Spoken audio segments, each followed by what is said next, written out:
Bonjour, bonjour. Aujourd'hui, dans le point littéraire, je vais vous parler du surréalisme littéraire.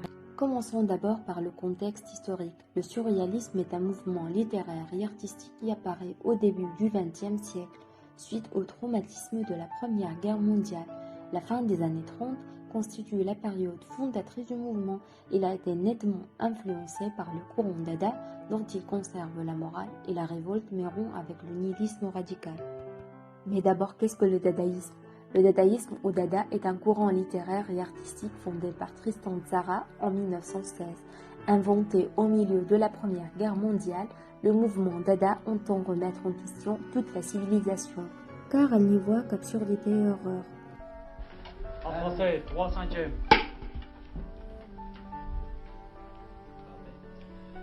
Qu'est-ce que c'était que le mouvement Dada? Dada était un mouvement de révolte, un état d'esprit. Il correspondait à une révolte propre à toutes les adolescences, et à la nôtre en particulier. Quels sont les principaux thèmes du surréalisme? Le rêve, la folie, l'inconscient. Il fait hymne à l'imagination et renoue avec la pensée magique. La raison doit être contestée. C'est un mouvement qui refuse de se plier aux exigences du réel. La liberté aussi, car il prône une créativité libérée de toute entrave en l'absence de tout contrôle de la raison. Breton tente de définir cet état d'esprit nouveau comme un art qui, je cite, par des voies nouvelles, visera à une plus grande émancipation de l'esprit. La révolte est la remise en cause des valeurs établies, l'art vu comme un outil de révolte, d'expression et de changement, mais aussi la femme, l'amour fou, l'érotisme, le hasard et la coïncidence. Quels sont les procédés du surréalisme? Les procédés d'écriture qui mettent en avant le hasard ou l'inconscient, comme l'écriture automatique, qui consiste à écrire tout ce qui vient à l'esprit en diminuant le plus possible le contrôle de la raison ou de l'esthétique et à donner ainsi parole à l'inconscient.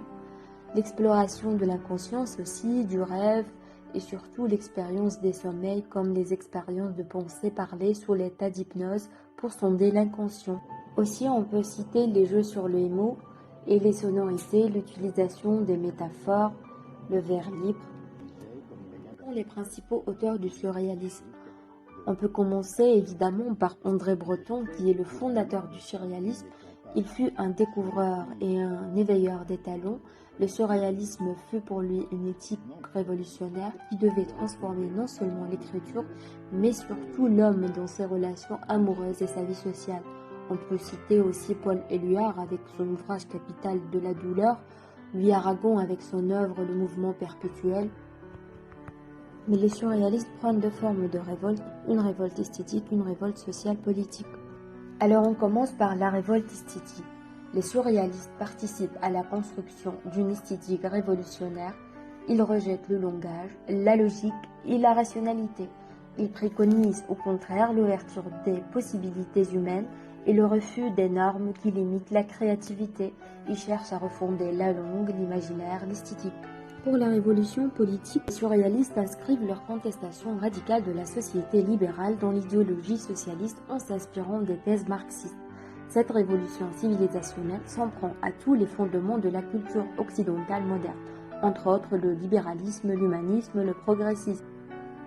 Les surréalistes ne sombrent pas dans une simple révolte nihiliste car ils s'attachent également à construire une autre société centrée sur la liberté, l'amour et le désir.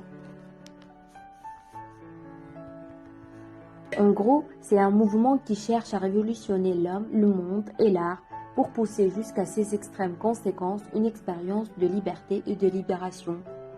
Et voilà, c'était tout ce que je peux dire sur le surréalisme. N'hésitez pas à vous abonner à la chaîne et laisser un petit pouce bleu.